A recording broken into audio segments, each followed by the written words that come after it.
When you think of the first great civilization, you probably think of Egypt, right? The pyramids, the pharaohs, the Nile. And you wouldn't be wrong. Egypt was arguably the world's first nation-state, but what about the world's first empire? For that we need to travel east, to the Fertile Crescent, to Mesopotamia, the land between the Tigris and Euphrates rivers. This is the cradle of civilization, the birthplace of writing, the wheel, and the city. For millennia, this land was home to the Sumerians, a collection of brilliant but constantly warring city-states. Places like your Uruk and Lagash were locked in a perpetual struggle for dominance. It seemed this was the way things would always be. But then, one man emerged from the dust of history to change everything. His name was Sargon of Akkad. This is the incredible, often forgotten story of how a mysterious figure of humble origins built a colossal empire that lasted for centuries, creating a legacy that would inspire every great conqueror to come from the Babylonians and Assyrians all the way to the Caesars of Rome. The story of Sargon the Great feels like it was ripped from a Hollywood script. In fact, his origin story is so legendary, it's hard to separate the man from the myth. The tale goes that he was born in secret and placed in a reed basket, set adrift on the Euphrates River, much like the later story of Moses. He was supposedly discovered by a humble gardener who raised him as his own son. From these lowly beginnings, he rose through the ranks to become the cupbearer to the king of Kish, one of Sumer's most powerful cities. Whether this origin is fact or political propaganda, we may never know. But what we do know is that his ambition was very, very real. Around 2334 BC, Sargon seized power and began a campaign of conquest that was unlike anything the world had ever seen. He didn't just raid his neighbors, he systematically defeated and absorbed the independent Sumerian city-states one by one. He toppled their walls, deposed their kings, and brought the entire region of Mesopotamia from the Persian Gulf to the Mediterranean under his singular rule. For the first time in history, this vast, diverse land answered to one man. The age of the city-state was over. The age of empire had begun. So how did Sargon manage to hold this sprawling new empire together?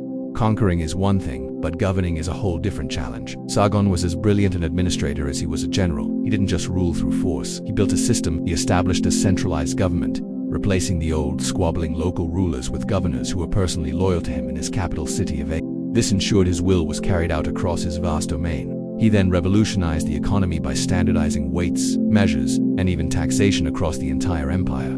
Imagine, for the first time, a merchant from the city of York could trade fairly with someone from hundreds of miles away, using the same system of measurement. This created unprecedented economic unity and prosperity. He also established the world's first professional, standing army, loyal not to a city, but to the emperor himself. Perhaps most importantly, he unified his people through language. While Sumerian was still spoken, Sargon made his own Semitic language, Akkadian, the official tongue of administration and commerce. People from different ends of the empire could now communicate, creating a shared identity. Sargon forged his empire not just with the sword, but with the pen, the scale, and a common voice. The legacy of the Akkadian Empire isn't just found in dusty records, it's cast in bronze and carved in stone. The art of this period represents a dramatic shift. Look at the famous bronze head of an Akkadian ruler, believed by many to be Sargon himself or his grandson Naram-Sin. The realism, the detail, the sheer power it projects a world away from the more stylized Sumerian art that came before. It's the portrait of a confident, powerful individual, a king of kings. Another masterpiece is the victory stele of Naram-Sin. Here we see Sargon's grandson depicted as a godlike figure, larger than his soldiers and his enemies, ascending a mountain towards the heavens. This wasn't just art, it was propaganda. The Akkadians fundamentally changed the concept of kingship. While Sumerian kings were seen as shepherds of their people, chosen by the gods, the Akkadian emperors began to portray themselves as divine. They placed the ruler on a pedestal, blurring the line between mortal and god. This powerful idea of the divine king set a precedent that would echo through millennia, copied by the Babylonians, the Assyrians, the Persians, and even the pharaohs of Egypt. The Akkadian Empire didn't just build roads and cities, it created the intellectual and military template for what an empire should be.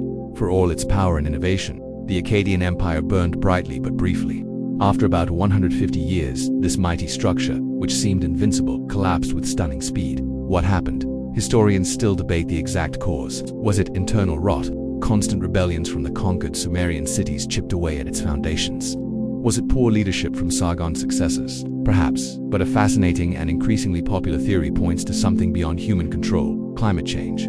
Evidence suggests that a severe, prolonged drought struck the region around 2200 BC. The mighty Tigris and Euphrates rivers may have dwindled, causing widespread famine and social breakdown. In a civilization built on agriculture, a catastrophic drought would have been an existential threat, leading to mass migration and chaos that no army could control. But even though the Akkadian Empire itself fell into dust, its legacy did not. The asterisk idea, asterisk of empire, the concept of a single, unified state ruling over many peoples, survived. Sargon became a legendary figure, a role model for every ambitious ruler who followed. His name was whispered in the courts of Babylon and Nineveh for 1,000 years. The Akkadian Empire was the prototype, the first draft of history's great empires, a forgotten legacy that quietly shaped the world we know. Thanks so much for joining us on this journey back to the dawn of empire. If you enjoyed uncovering Sargon's forgotten legacy, please hit that like button and subscribe to the Origin Pulse for more deep dives into history. Next week we leave Mesopotamia behind and travel west to explore the true, surprising dawn of ancient Greece. You won't want to miss it. See you then.